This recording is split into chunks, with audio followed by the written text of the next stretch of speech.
Alhamdulillah ramai orang yang berminat tentang kursus ini.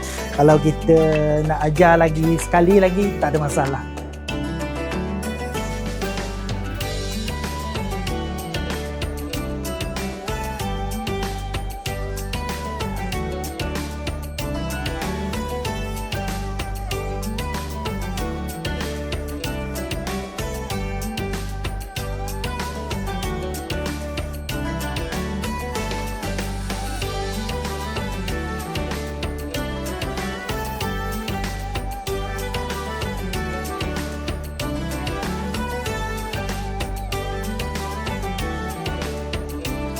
Dia kena sukat baja dia tu cukup ke tak.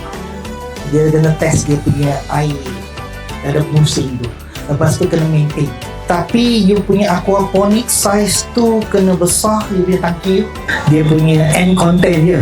Misai kucing kita buat untuk teh juga ada. Okey.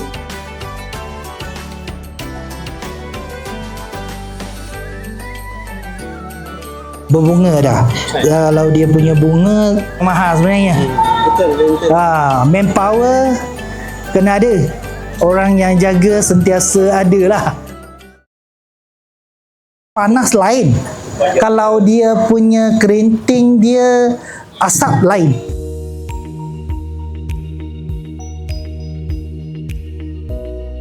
Dia kena siram awal-awal pagi, lewat petang.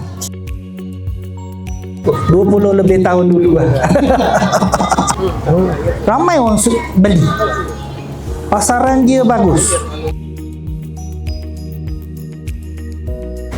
Tempat laluan orang jangan bagi. Dia terkeluar banyak sangat. Nanti kena duri dia, kena cabang dia akan terbentuk sendiri. Okey? Macam ni dia kanopi tak.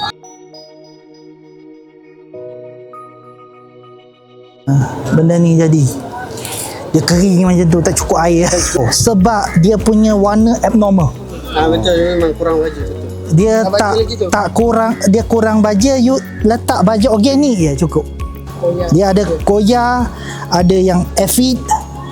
Dia tanam tanah lagi sesuai. Sebab dia akan naik lagi. Kali Bentong tuan-tuan dan puan, towards yang dekat Sabah, Sarawak.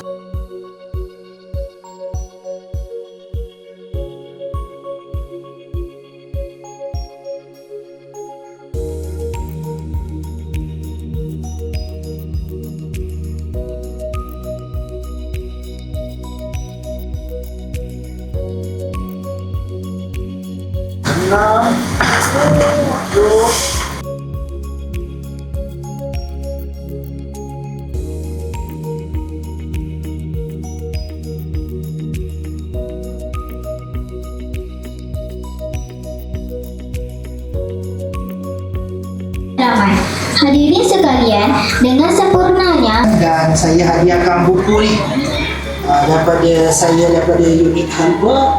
Ini adalah buku 100 species herbal. Semoga projek sini berjaya, insya-Allah, dan